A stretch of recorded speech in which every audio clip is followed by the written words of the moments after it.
Hello YouTubers, DEFan3D coming at you out here with some pretty cool stuff. First things first, happy birthday to Elko Speedway tomorrow. It'll be 60 years old. I remember in 2015, 10 years ago, she was 50. And also celebrating something big, it's my 25th anniversary at Elko Speedway from the year of 2000 to the first one that I went to in April. And back in 25 years ago, we were running Elko events from April to November. And the track champion in the late models it was back to back, it was Jason Schneider's number 11 light model going back to back with him. And the truck on the bottom there was the 1999 truck champion. And, you know, with new management coming in now, for ownership of Elko Speedway, Tom Ryan sold it. We thought it was going to go to real estate for a while. But like Joel Tyson told me last year, he said to me, he's like, well, I think it might stay around for a while. Well, he was right about that, thank goodness. And especially talking to Texan Tim Olson over the offseason, got me thinking about, if, because our schedule is May to September this year, so it's going to go by pretty quick. But for next year, come 2026, the thing too that's turning 20 years old next year at that track is the alloyed aluminum grandstands. 20 years ago, this was the last year of the original wood ones in the main grandstands. When the season was out, that's when they tore down the main grandstands, and then they put up during the off season the alloyed aluminum ones you see now when you go to this track in Elko, New Market, Minnesota. So new management coming in for next year in 2026. Here's what I'd like to see go down and have happen.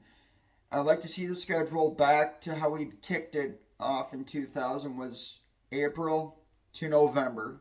I would love to see that again. I'd also like to see free camping come back. Bring back free camping. I've not seen that. Gosh, I want to say maybe about 2011, maybe 2010, somewhere in there was the last time I saw campers out there. So it's been a while. And also 2010, last time I was there, I saw trucks in the ASA Midwest Tour Late Model Super Series there.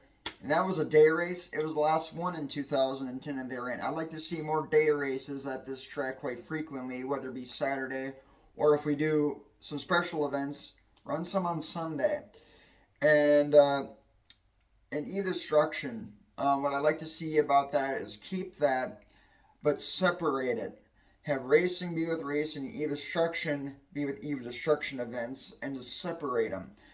You can still do them, just don't do it all in the same night, because that kind of takes a while. So for some people, and it turns out to be kind of a long day. But if you do that, that would be pretty cool. Kind of break it up, because then you have the local diehards go there for the race, and then your e-destruction fans go there. And then you'd still have, after everything's over, then you still do the drive-in movie theater, and you get money coming in that way too. So it's helping out the track. So it's kind of like a win-win for everybody. And then special racing events. And for some of these, I'd like to see a couple of other tours series come in here, like Jag's All-Star Super Late Models, the ASA Stars Tour. They do a couple, do like an Elko 200 or an Elko 300, and you have the Jag's All-Star Tour, and then you have the Super Series come in there if that can work out, and have these be a couple of day races, and maybe just not run them all on Saturday, maybe do one on Sunday during the afternoon. That'd be pretty sweet.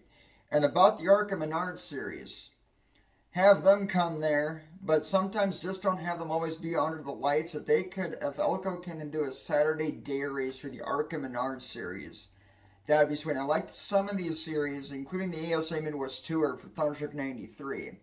I would love to see just one, like maybe a couple, but especially one special event out of some of these, whether it be a super late model or an Arca Menards event, max out the track at full car capacity. And I know exactly what the number that is, because in 2003, when the ASA Racing Series went there, it was around the world racing, man. It was from the front stretch of going into the entrance of turn one for the autograph session, and the field of the car went all those cars and went all the way around towards the exit of turn 2. And I would like to see that. And TV does not do that race justice on YouTube. And to see the back end of the field versus that first car in the lead, catching that back end of the field, and see the and see what the telemetry of how long it takes for that car to catch the back end of that field, and see that gap kind of gets closer together, and see less separation between the back end of the field of that first lead car. See the telemetry on that one. That would be pretty cool, and just see how close that car just starts inching closer to the back end of that last car's bumper cover. That would be cool. And hopefully I'm not the only one that thinks that. And I'd like to see the comments on what you guys think out here. But definitely some special events in a 33 car field. But definitely do that. Would be pretty awesome. And but also some other special events too. Not just Thunderstruck. Do like a Dick Trickle Memorial one. Maybe do like a Dick Trickle, Elko Speedway Dick Trickle 199, and you have some late model event guys go in there and run 199 laps. You do 100, you stop at that lap 100, you do a pit stop break, and then you run 99 laps for Dick Trickle's car number. Kind of the same thing for Dan Ryan for the ASM Midwest Tour guys. You do 193 laps. You do 100, do the pit stop break after 100, and then you run 93 laps for the car number. That would be pretty sweet. And maybe have Thunderstruck 93 be a day race. That would be pretty sweet, because some of these paint schemes on some of these, not just on the late models, but all these other local cars too. The sun in the evening towards sunset, I mean, it's pretty cool to see that, but I've seen that more times than not. But some of these paint schemes, they look really cool, and I think it'd be a lot cooler, especially for the first fan going in there, and it's a day race, and it's 12 o'clock in the afternoon, the track gates open at 1, and you start practicing qualifying cars, and you start seeing these paint schemes underneath a 1:15 afternoon sun in the high-rise area in the sky, and you see these paint schemes out there. Those would pop really cool, and some of these cars have chrome rims, and to see the reflection off of the rim onto the retaining wall as the car feeds off of the turn 2 corner right up against that wall, and you see the reflection off of that.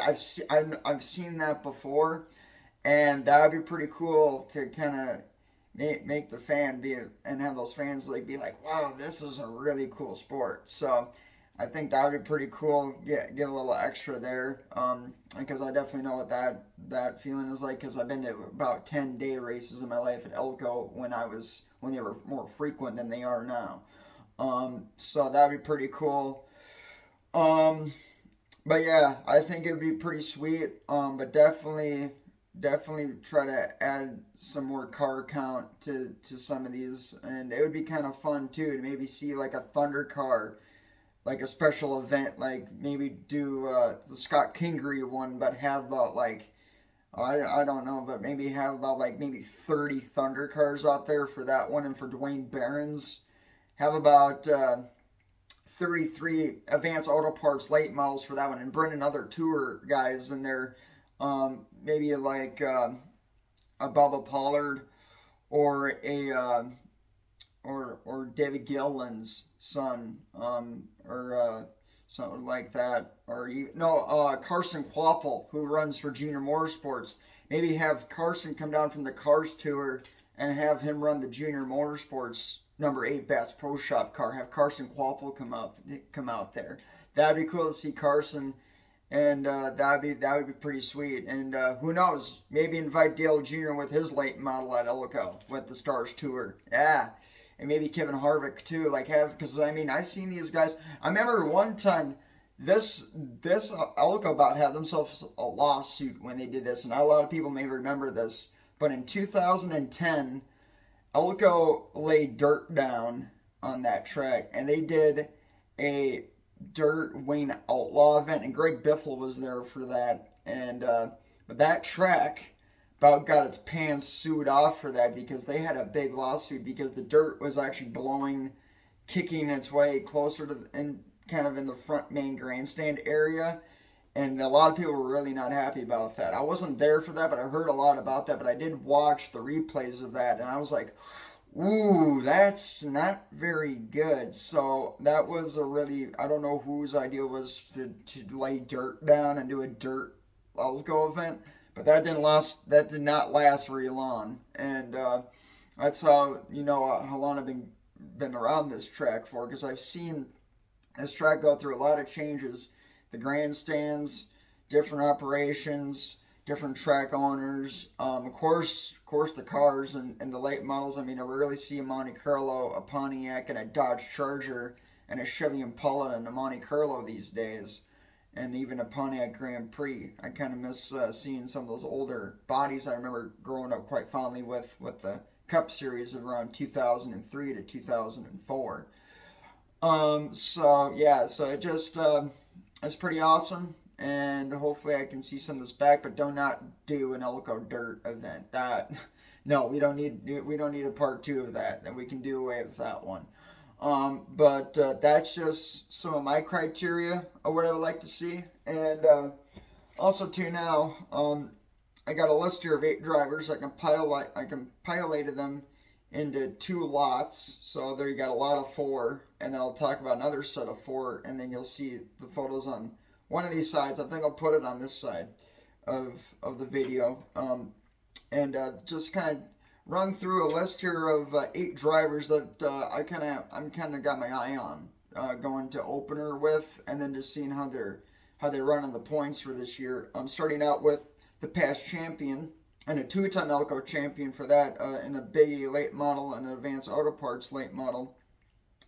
In 2012, Jake Ryan won his first Czech championship in the 19 car and in the Big A late model division. And he didn't win again until last year in 2024. So we'll see if Jake Ryan can back up his stats like Jacob Gady and Donnie Reavers have in the past.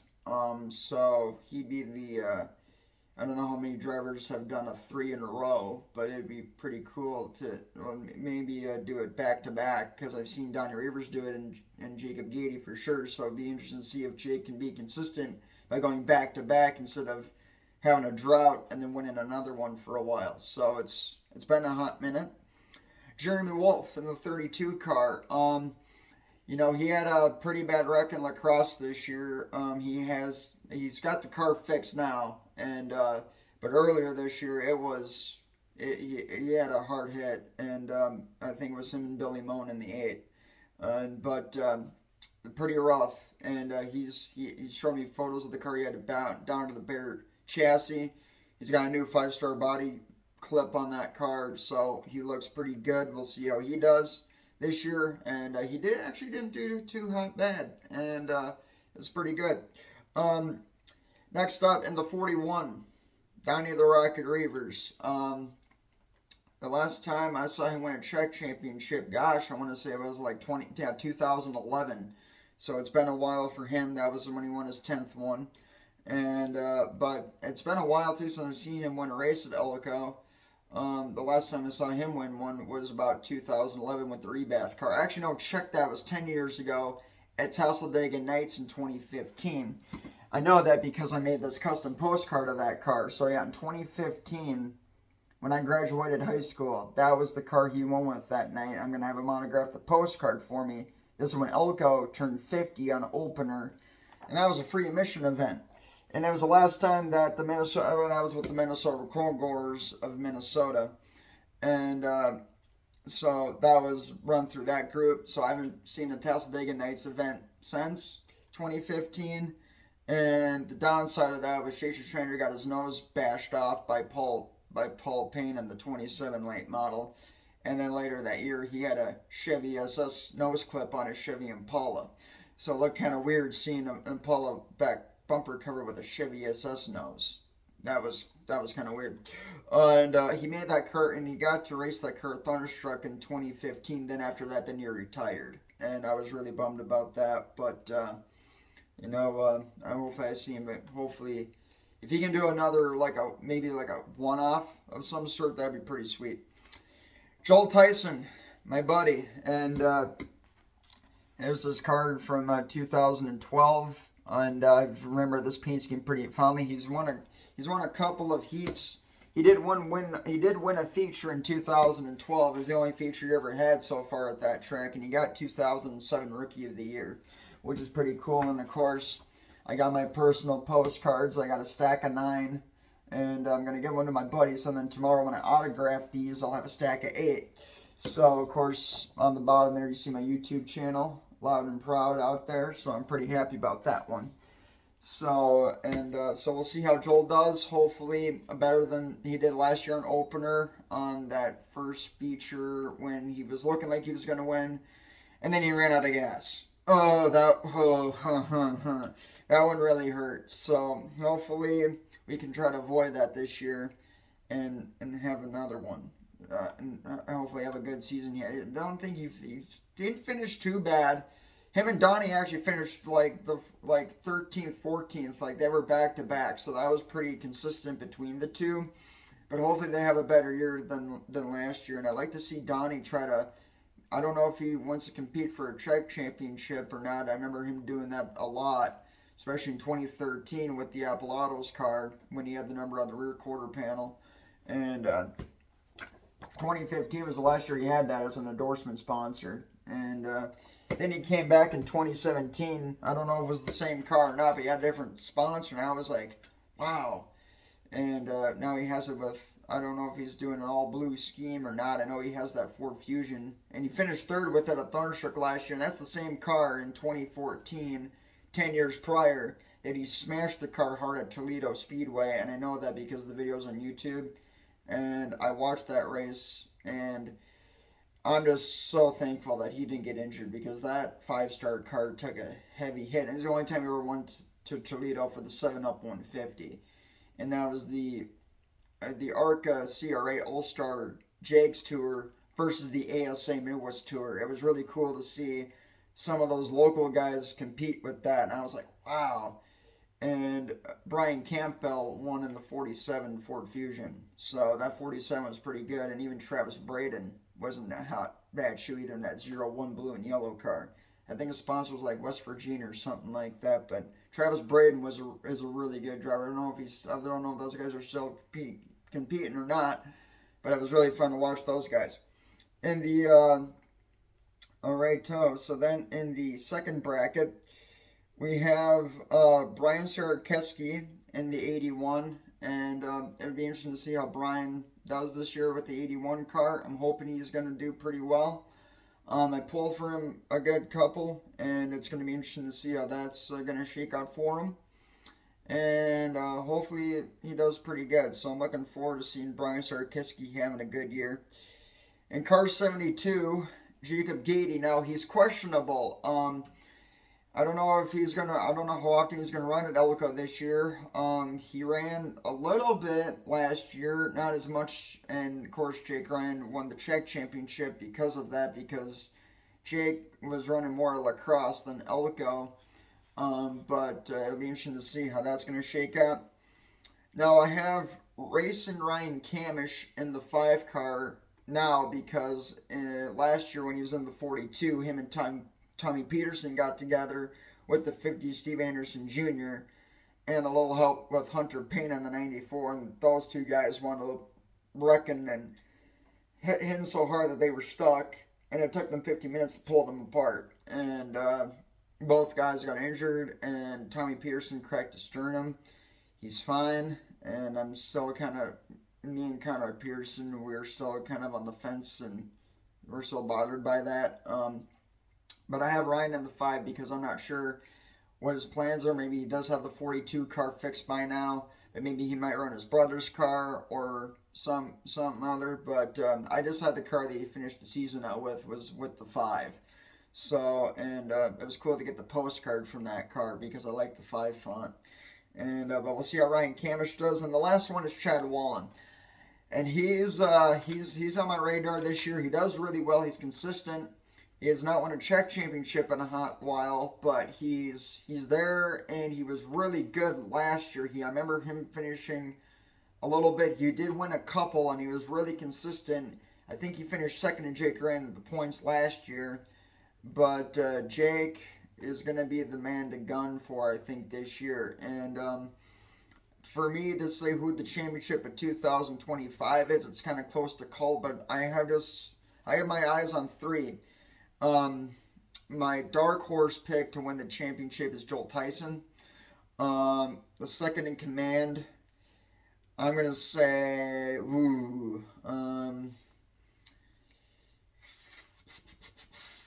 man, this is tough because of my late model drivers.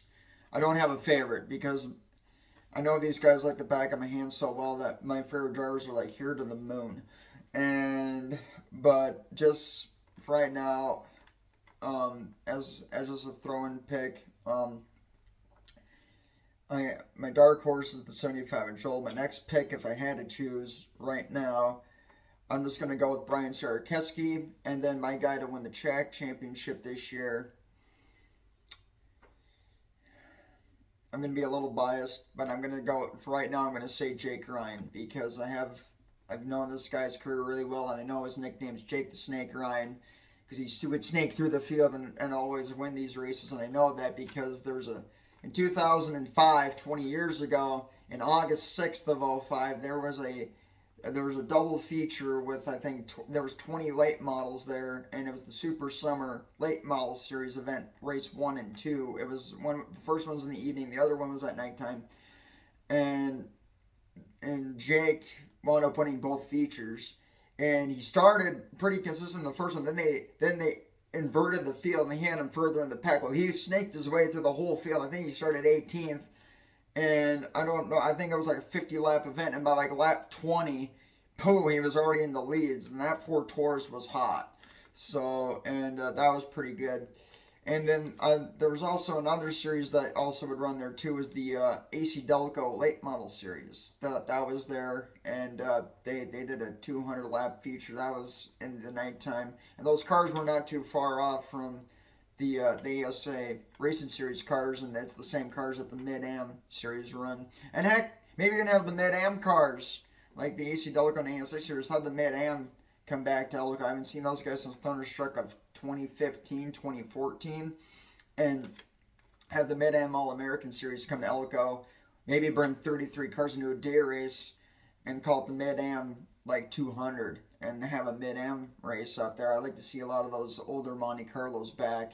And even some of those cars have Dodge Avengers, and some of them, it's pretty cool. They even have plastic COT carbon fiber wings on the back of them. Well, they're not they look carbon fiber, but they're plastic aluminum. But they have the COT style wing on the back of these Mid-Am cars.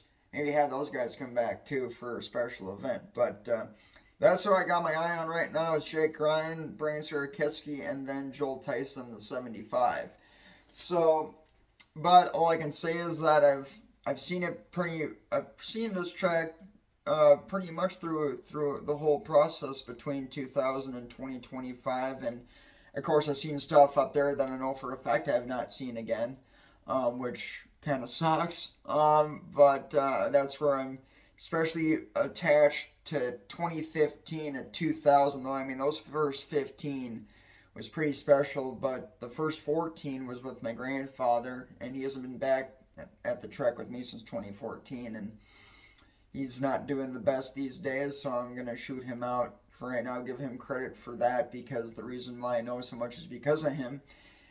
And I certainly dearly miss him being out there with me. He never saw me in the garage area, and of course I was not allowed back in those days because of how old I was, from 4 to 17 in 2013, but when I finally turned 18 in 2014, I finally got to do that. That was at Thunderstruck 93, and that's when I started to get around to knowing who these drivers are, because back from 2013 to 2000, I had no clue. I mean, still was kind of dabbling with a little bit, but I was more involved with the NASCAR stuff, but I kind of saw the ending of NASCAR coming, because just the way that it was being operated back in 2013 to 2014, I thought, you know what, I might have to take a change of a guard out here.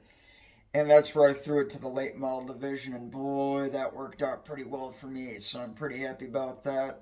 So that's probably the reason why too that me and Jason Searcy are so close. So appreciate his friendship. Especially I got to talk about that podcast because I mean even 7K racing as well. I mean boy, and I'm not and Jason Searcy and 7K of the Kashadis told me gave me a lot of credit. I'm like I'm not a driver, but it's just because I have a lot of knowledge of what went down at this track back in those days. And 7K, even Teddy told me, he's like, you know what, a lot of these newer fan generation coming in here, it's hard for them to grasp the concept of what it's like to do this for a living and a hobby. And it's not easy. And it's like Dennis Anderson said in an interview for Monster Jam Gravedigger. We're packing up for 1,000 miles, and I tell you right now, it ain't Disney World out here. I can tell you that, and it's definitely not Disney World for being any type of driver, whether it be a Bando, a Legend. Back in those days, it was a Hornet, and then Legend car, Power Stock, Elko bombers, a truck, and then the coup de grace, the super late model division, and late models for that matter. And owning a late model and a super late is like owning a NASCAR Cup car. That's the best way I can describe that, and then or even a closer version of a glorified, sleeker version of a ARCA Midwest Tour car. And I'm just really thankful to be in the situation that I am in, and it's kind of cool that I'm getting recognition as a fan, and it's crazy that I'm not a driver, but I get a lot of credit for this, and I appreciate that a lot, and it's overwhelming. And it's just, I still can't fathom just how cool this is with this little channel of mine with my phone. So, but yeah, no, so it's going to be cool. And you saw the Donnie Reavers postcard. I also made Jared Duda's as well. Hopefully he can show up tomorrow and I can have him autograph it. I got 99, maybe to 100% sure that Donnie's going to be there tomorrow. I'm not sure about Jared Duda. But I made these off my phone and print them off of Walgreens, and I'm going to make a smothering of others as well throughout the year. And it's going to be pretty sweet. But it's really cool that my phone can do this, and I really like that a lot. And especially, too, adding the Wheel and All-American logo on there. And now with the Advanced Auto Parts series kicking in, it's kind of hard for me to look at that Advanced Auto Parts weekly series decal because I've been through this series with a lot of different contingency stickers on their cars. I mean, back in 2000, we were calling it the Winston Weekly Series, just like the Winston Cup, which is kind of the reason why I smoke one pack of Winstons a year, because I like that. Then in 2001 to 2002, after that, they were calling it the Remax Challenge Series. That was around for like 2 years, because in 2003 then we had the Dodge Weekly, and that NASCAR Dodge Weekly series that ran from 2003 to 2006. So that was pretty cool. But for the Wheel and All American, that ran from 2007 all the way to 2000. I want to say 19. Yeah, it was about, that sounds about right. 2007 to 2019. And when I saw the Wheel and All American leave the late model division and leave the racing division itself for all the divisions at Elko, that also ended the relationship that Raceway Park had in Shakopee. Because Raceway Park, when they shut down in 2013, they were operated with the Wheel and All American series.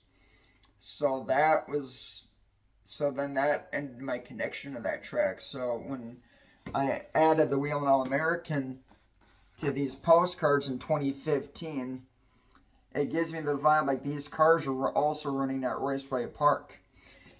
And I only went to that track 3 times in my life, but the first one I went to was in 2006. Got to ride in the pace car that night, which was cool. The next two, I backed it up in 2009, or no, it was either 2009 or 2008. It was 2008 and 2010.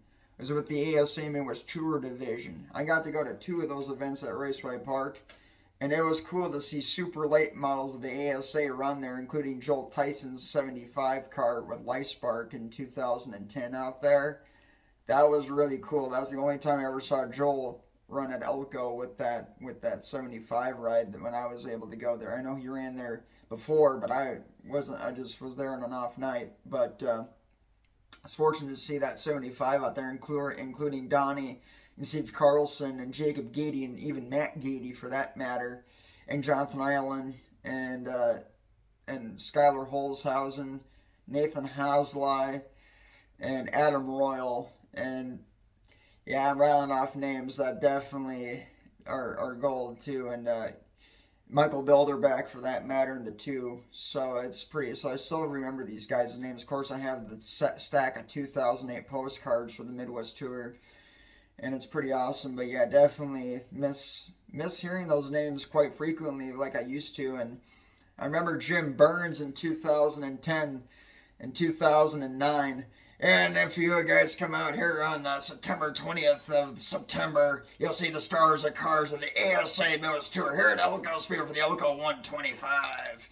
I'm like, yeah, that's pretty cool. And I just miss hearing that vibe. And then he also, I think, too, when he was announcing that, he says some names like, you'll see the best stars of the upper Midwest of Skylar Holzhausen, Nathan Hasley, Adam Royal, Steve Carlson, Donnie the Rocket Reavers, Jake the Snake Ryan, and many others. So it's like, that's pretty cool. And that was pretty cool. And also gave me like the intro to the Monster Jam commercial advertisements on TV for the Metrodome a little bit, because Jim Burns, he could announce pretty well. So I do love that guy a lot. He has a special place in my heart. No disrespect to Jason Searcy, he does a good job as well. But Jim Burns, boy, he could really tear it up though on the mic, and that was pretty cool. So definitely respect Jim Burns just as much as Jason Searcy. So it's a good vibe. Just to let you know how long I've been at this track for, and it's pretty cool. So, but see you guys tomorrow for the first Elko interview, and then a lot of the action out there, and the late models, of course. So it's going to be fun. But tune in, and hope you guys have a good day, and I'll catch you in the next video.